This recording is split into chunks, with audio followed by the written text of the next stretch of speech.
What's up, everybody? True Boxing here, and thank you for coming back to get hit with the truth. So today we're doing the 2023 mid-year top 10s, as we are going to look at the 200-pound cruiserweight division and re-rank everything and take a look at how the cruiserweights are rolling into the halfway point of the year. So before we get into that, if you guys could smash the like button, leave a comment, subscribe to the channel. I really do appreciate any and all support that I can get as I try to build my channel up here. And if there's something you don't like, you could always give me a thumbs down or leave a comment letting me know why. I'm open to all criticism and everything as I just try to get my channel rolling and bigger. So before now, let's get into the cruiserweights. The cruiserweights, not the glamour division, never is, but it's always a good division. I think a lot more people should be into the cruiserweight division than they are. But yeah, I like the cruiserweights. They're always these guys are always come to slug. They're just under heavyweight, and the division is not bad right now. It's just there's not a lot of big time fights that you can view on American television or on the streaming networks that they highly publicize. But I still study the division, and let's get into it now. So we start with the guys that have dropped out, and I have 3 guys that have dropped out of the top 10. The first of which is Alexei Papin. He was not, it's Mikhail Cieslak, former 2-time world title challenger. He previously was number 10. He's 1-0 this year, but just other guys moving into the top 10 are the reason why Cieslak drops out. He's not definitely a very game fighter. He's a WBO's number 2 contender right now. So he definitely at any moment's time could get a title shot. I don't think Chris Billum-Smith, the new champion, has him in his sights, but Cieslak is right there to fight for, to try to become a mandatory. He's a good, hard, tough fighter. So we'll see if he can jump back in the top 10 before the end of the year. Also dropping out is his top contender, Noel Gavor, who is number 9 coming into the year. He's still the WBC's number 1 ranked contender. I still have not got a good, solid reason as to why he was pulled from the mandatory fight with Ilunga Makabu, and then Badu Jack ended up taking his place a month later. Haven't heard anything out of the Gavor camp of what he's doing next. I still think this guy deserves a title shot after the way he was robbed against Bradis years ago in the World Boxing Super Series tournament. And I hope at some point he gets back into the mix and we figure out what the hell's going on with him. Also to drop out is Alexei Papin. He originally was number 8. Papin is the WBA's number 7 contender. He still hasn't fought this year. And I'm just hoping Papin gets back into it. I don't know why he ever dropped out of it and dropped out of the rankings, because he was right there knocking on the door of a title shot. But I hope he can jump back in. But yeah, just other guys moving in is why he, Gavor, and Cieslak have dropped out.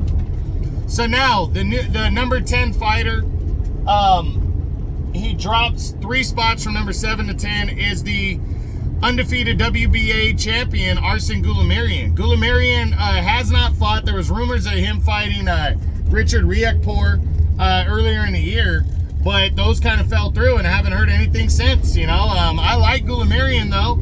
I know there was talks about him and Lawrence Okoli as well. But he kind of is the odd man out right now, and I hope he stays busy. And I would love to see him take on former 2-time world champion Junior Dorticos, who's his number 1 contender. We'll see though. Speaking of Junior Dorticos, he's number 9. He's the WBA's number 1 ranked contender. He drops 3 spots from number 6. He has not yet fought this year.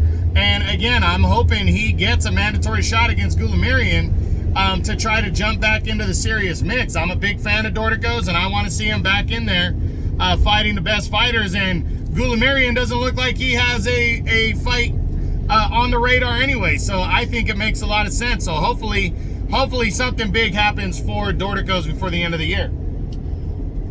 Next, at number 8, dropping 3 spots from number 5, is former world title challenger Tabiso Mashunu. Now, Mashunu, interesting what the hell's going on with him, because he was supposed to be fighting Sergey Kovalev next in a WBC eliminator. And I thought after Badu Jack became champion that would be a cinch to get that fight done, but that fight has not happened. I'm not sure what's going on with Mashunu. He's a WBC's number 4 contender, and I hope in the second half of the year he gets busy and he can get into something significant so he can earn his way back up to a title shot. Because remember, that fight with Makabu last year was very controversial. A lot of people thought he won in that title fight. Number 7 is Ilunga Makabu, the former champion. He entered the year as champion. He drops 5 spots from number 2. No, he was number 4. I'm sorry, he drops 3 spots from number 4. You know, Makabu went in there against Badu Jack. He had to fight with Gavor, got canceled for January. Then he went in there against Badu Jack, and Badu Jack just whipped his ass. He broke him down, beat him up, and stopped him in the 12th round. And Ilunga Makabu, a tough loss. We don't know what he's going to do moving forward following this loss, but I hope he jumps back in the mix. He's still highly ranked. He's number 2 by the WBC. So I'm hoping he gets back into it because I do like Makabu. Number 6 now is former WBO champion Lawrence Okoli, who drops 3 spots from number 3.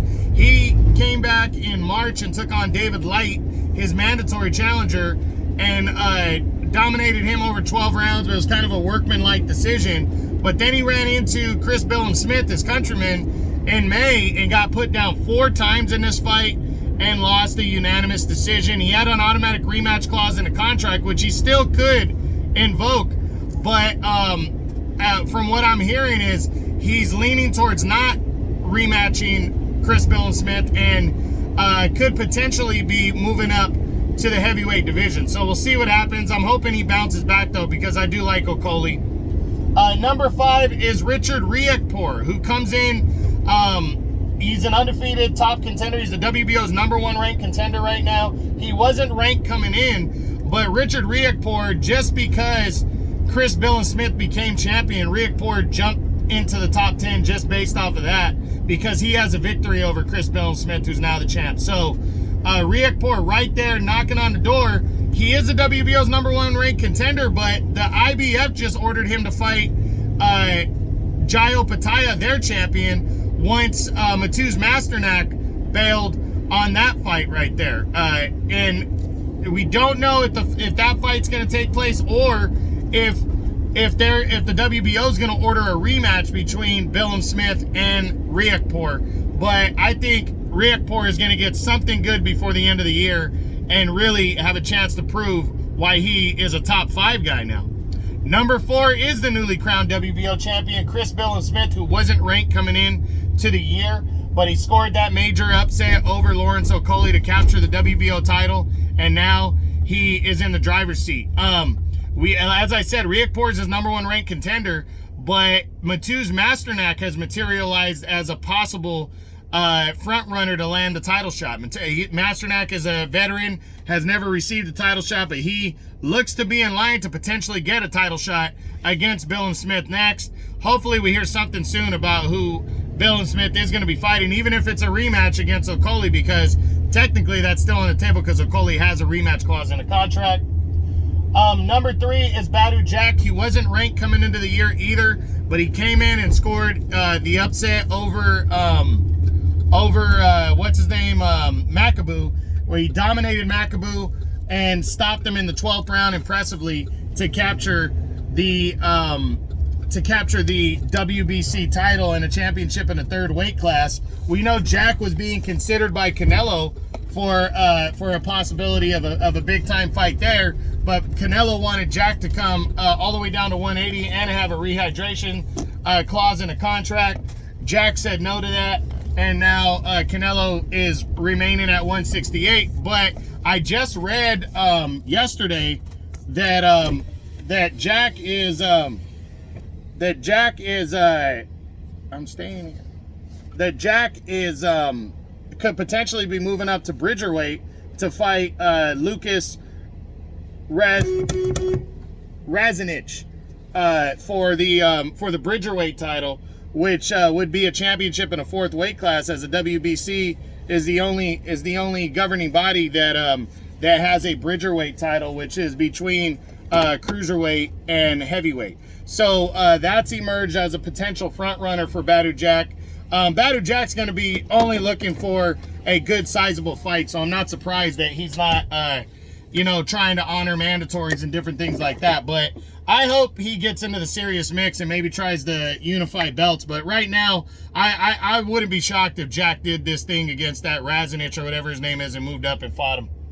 Number 2 is Maris Bradis. He remains number 2. He's the WBC's and IBF's number 3 contender. He had a fight on the scheduled for July, and then he just pulled out of that fight. So not sure what's going on with the veteran Bradis. He still hasn't fought since that loss to Jai Opetaia last year. And if he doesn't fight now, the remainder of this year, he's going to drop out of the top 10, which would be sad. And then number 1 is still the undefeated IBF champion, Jai Opetaia. Opetaia has been out with injury, but he just recently announced he was coming back. And he was supposed to fight Mateusz Masternak in an IBF mandatory title fight. Masternak pulled out, and the IBF has now ordered Opetaia to fight Richard Riakporhe of the United Kingdom. Now, we don't know if that fight's going to happen. We just know they ordered it. And I'm hoping we hear something very soon about Opetaia coming back and defending his belt. So that's it. That's what I got. That's my 2023 mid-year top 10 on the 200-pound cruiserweight division. I hope you guys enjoyed the video. If you did, smash the like button, leave a comment, subscribe to the channel. I appreciate any and all support. This is True Boxing. You've been hit with the truth.